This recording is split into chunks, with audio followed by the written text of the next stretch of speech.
بسم اللہ الرحمن الرحیم الحمد للہ رب العالمین والصلاة والسلام علی سید الانبیاء والمرسلین اما بعد فاعوذ باللہ من الشیطان الرجیم بسم اللہ الرحمن الرحیم۔ الحمد للہ ہمارا کنز الدقائق کا سلسلہ کنز الدقائق کے اسباق کا سلسلہ جاری و ساری تھا اور ہم کتاب النکاح پڑھ رہے تھے۔ کتاب النکاح کے اندر ہم نے گزشتہ سبق کے اندر محرمات کا بیان پڑھا، یعنی جن عورتوں سے نکاح کرنا حرام ہے ان کے بارے میں یہ فصل ہے۔ تو کل میں نے عرض کیا تھا سبق کے ضمن کے اندر کہ جو حرمت ہوتی ہے وہ دو طرح کی ہوتی ہے، ایک ہوتی ہے حرمت مؤبدہ، دوسری ہوتی ہے حرمت موقتہ۔ حرمت مؤبدہ میں ہمیشہ جو عورتیں ہوتی ہیں وہ حرام ہوتی ہیں، ان سے نکاح کرنا جائز نہیں ہوتا ہمیشہ۔ اور حرمت جو موقتہ ہوتی ہے اس کے اندر ہمیشہ تو حرمت ثابت نہیں ہوتی، لیکن بسا اوقات جو ہے وہ بعض وقت کچھ وقت کے لیے حرمت ہوتی ہیں۔ تو اس کی تفصیل مزید ہم نے کل پڑھی تھی۔ تو حرمت مؤبدہ کی تین قسمیں تھیں: حرمت نسبی، حرمت رضاعت اور حرمت مصاہرت۔ حرمت مصاہرت کا مطلب ہے یعنی سسرالی رشتے کی وجہ سے جو حرمت ثابت ہوتی ہے۔ آپ نے جو ہے وہ مصاہرت کا مطلب ہوتا ہے سسرالی رشتہ، تو اس کے اندر زنا کی بھی آتی ہے کہ زنا کے ذریعے حرمت ثابت ہوگی یا نہیں۔ حرمت مصاہرہ یا حرمت مصاہرت زنا سے ثابت ہوگی یا نہیں، تو اس کے بارے میں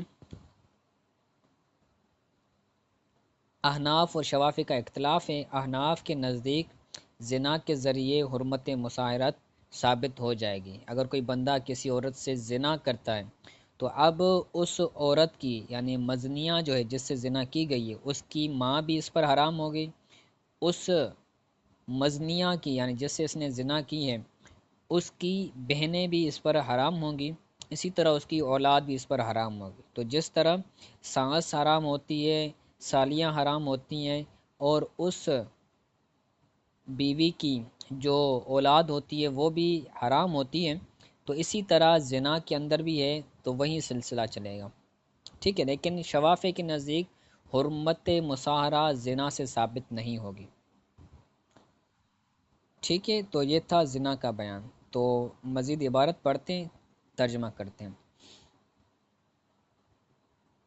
کہتے ہیں والزنا او المس او النظر بشہوۃ یوجب حرمت المصاہرۃ، زنا اور شہوت کے ساتھ مس کرنا، والمس او النظر بشہوۃ، مس اور نظر کا تعلق شہوت کے ساتھ ہے کہ شہوت کے ساتھ چھونا یا شہوت کے ساتھ فرج کی طرف نظر کرنا، عورت کے مخصوص عضوے کی طرف شہوت کے ساتھ نظر کرنا، یا پھر عورت کو مس کرنا شہوت کے ساتھ، تو یہ تینوں چیزیں، ان تینوں چیزوں کے ذریعے یوجب حرمت المصاہرت ہیں، یہ تینوں چیزیں حرمت مصاہرہ کو ثابت کریں گی، حرمت مصاہرہ کو واجب کریں گی۔ یعنی اگر کسی عورت کو یہ بندہ شہوت کے ساتھ ٹچ کرتا ہے، شہوت کے ساتھ چھوتا ہے، تو اب وہ عورت کے ضمن میں جو ہے وہ جو حرمت مصاہرہ ہوتی ہے وہ ساری ثابت ہو جائے گی، یعنی اس عورت کی ماں، اس عورت کی بہنیں، اس عورت کی اولاد اب اس پر کیا ہو جائیں گی؟ حرام ہو جائیں گے، ٹھیک ہے۔ آگے کہتے ہیں وَحَرُمَ تَزَوُّجُ أُخْتِ مُعْتَدَّتِهِ، اور حرام ہے اپنی معتدہ کی بہن سے نکاح کرنا، یعنی اس کی بیوی تھی، اس نے اپنی بیوی کو طلاق دی تھی اور وہ اس کی بیوی عدت میں ہے، ابھی اس کی عدت پوری نہیں ہوئی، وہ طلاق کی عدت گزار رہی تھی، تو اس عدت کے دوران اب اپنی اس معتدہ یا اس اپنی بیوی کی جو بہن ہے اس سے نکاح نہیں کر سکتا، کیونکہ عورت مرد کے نکاح میں رہتی ہے جب تک وہ اس کی عدت میں ہو۔ بندے نے طلاق دی ہے تو عدت تک، جب تک عدت نہیں گزرتی تب تک وہ اس عورت کے نکاح میں رہے گی، اس مرد کے نکاح میں رہے گی۔ اسی وجہ سے اگر کوئی بندہ عورت کی عدت کے دوران مر جاتا ہے تو اب وہ عورت اس کی وارث بھی بنتی ہے، کیونکہ بیوی کو بھی وراثت ملتی ہے تو بنتی ہے۔ تو مسئلہ یہی ہے کہ عدت کے دوران اس اپنی معتدہ بیوی سے، معتدہ کی بہن سے نکاح نہیں کر سکتا، حرام ہے۔ اسی طرح وہ امتی ہی، اور اپنی لونڈی سے نکاح کرنا یہ حرام ہے۔ جو غلام ہے، عورت ہے، اس کی باندھی ہے تو اس سے یہ نکاح نہیں کر سکتا۔ ہاں، اپنے علاوہ کسی اور کی غلام ہے، کسی اور شخص کی غلام ہے، عورت باندھی ہے، تو اس سے یہ نکاح کر سکتا ہے، لیکن اپنی غلام عورت سے، اپنی باندھی عورت سے نکاح نہیں کر سکتا۔ ہاں، ایسا ممکن ہے کہ وہ اس کو آزاد کر دے، آزاد کرنے کے بعد نکاح کرے تو یہ ہو سکتا ہے۔ اسی طرح وہ سیدتی، اور اپنی ملکہ سے نکاح نہیں کر سکتا، اپنی ملکہ سے نکاح کرنا حرام ہے۔ یعنی یہ بندہ خود غلام ہے اور اس کا جو آقا ہے وہ ایک عورت ہے، تو اب یہ خود غلام ہے تو غلام اپنی آقا عورت سے نکاح نہیں کر سکتا۔ اگر نکاح کرنا چاہے گا تو اس کو آزاد کرنا پڑے گا مرد کو، پھر آزاد کرنے کے بعد وہ اس مرد کے ساتھ وہ نکاح کر سکتی ہیں۔ والمجوسیت، اور مجوسی عورت سے بھی نکاح کرنا حرام ہے۔ والوثنیت، اور اسی طرح وثنی عورت سے نکاح کرنا حرام ہے۔ مجوسی اس کو کہا جاتا ہے جو آگ کی پوجا کرتے ہیں، آگ کو پوجنے والے مجوسی ہوتے ہیں، تو ایسی عورت سے نکاح کرنا حرام ہے۔ والوثنیت، اور ستاروں کی پرستش کرنے والی، جو ستاروں کو پوجتی ہیں، ان سے بھی نکاح کرنا یہ حرام ہے، جائز نہیں ہے۔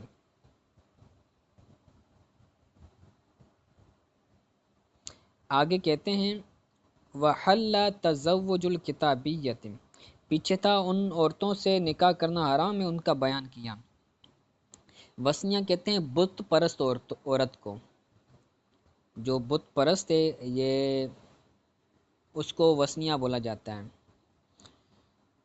آگے کہتے ہیں وَحَلَّ تَزَوُّجُ الْكِتَابِيَّةِ وَالصَّاعِبَةِ وَالْمُحْرِمَةِ وَلَوْ مُحْرِمًا۔ آگے کہتے ہیں کن عورتوں سے نکاح کرنا جائز ہیں، حلال ہے، ان کا بیان کرتے ہیں کہ کہتے ہیں کتابیہ عورت سے نکاح کرنا جائز ہے۔ اہل کتاب جو ہیں، جیسے عیسائی ہو گئے تو یہ اہل کتاب ہیں، تو اہل کتاب عورت سے نکاح کرنا یہ جائز ہے۔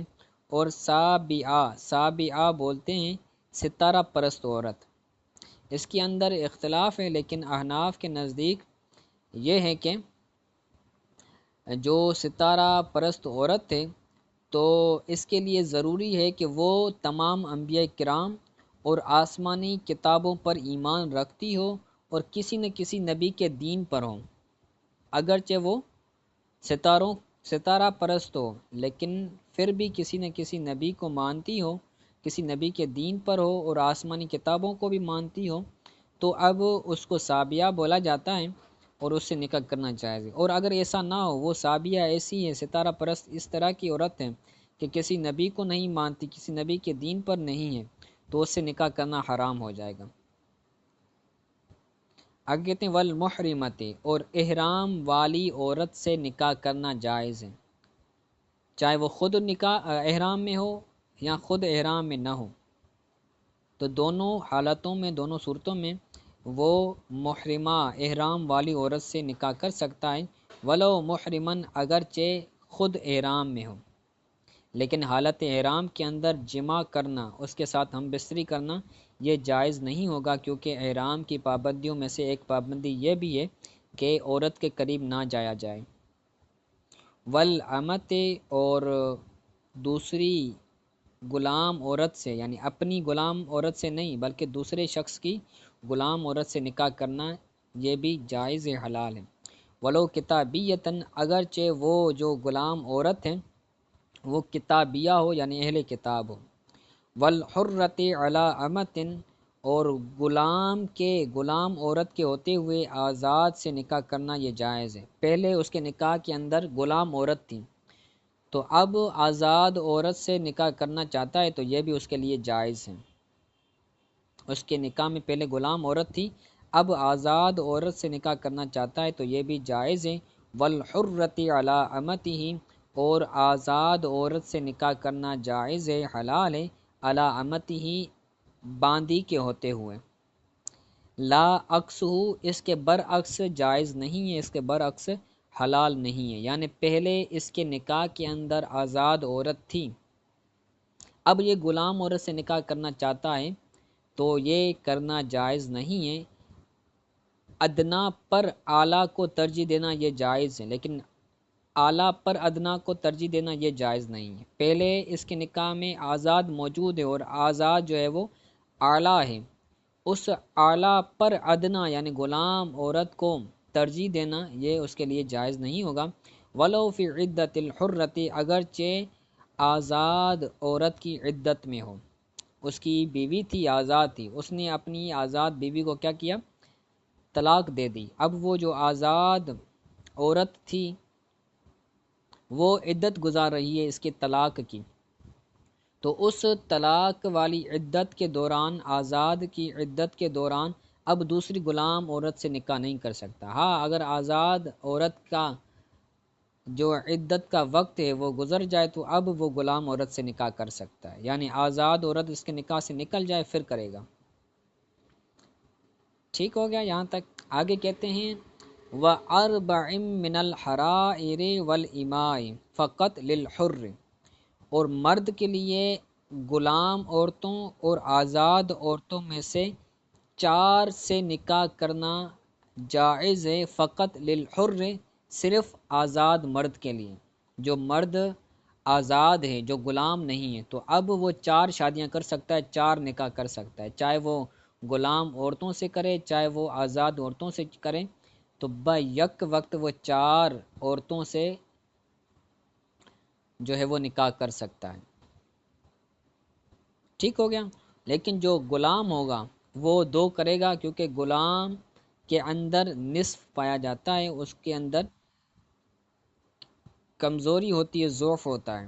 وَسِنَتَيْنِ لِلْعَبْدِ اور غلام کے لیے 4 نہیں بلکہ 2 بیویوں سے بیک وقت نکاح کرنا یہ جائز ہوگا۔ 3 یا 4 شادیاں نہیں کر سکتا غلام 2 کرے گا۔ وَحُبْلَى مِنَ الزِّنَا لا من غیرہ اور زنا سے جو حامل شدہ عورت ہے اس سے نکاح کرنا یہ بھی جائز ہے۔ حبلہ من الزنا زنا سے جو حاملہ عورت ہے اس سے بھی جو ہے وہ نکاح کرنا جائز ہے۔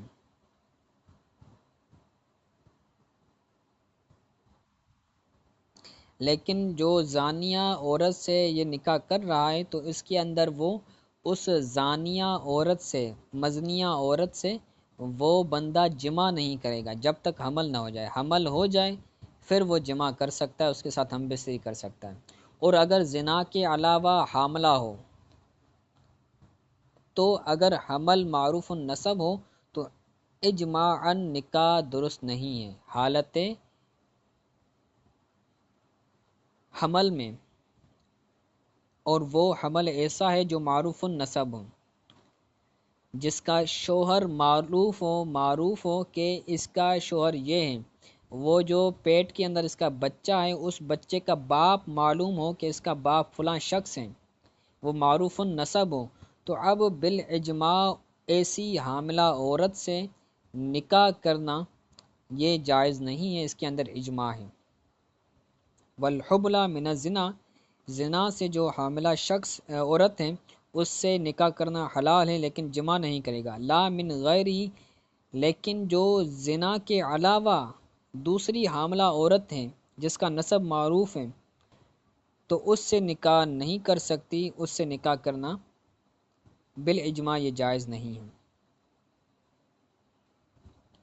ٹھیک ہے، تو آگے کہتے ہیں والموطوءۃ بملک یمین او زنا، اور جو ملک یمین سے جو موطوع ہے اس سے بھی نکاح کرنا یہ حلال ہے، او زنا اگرچہ زنا کے طور پر۔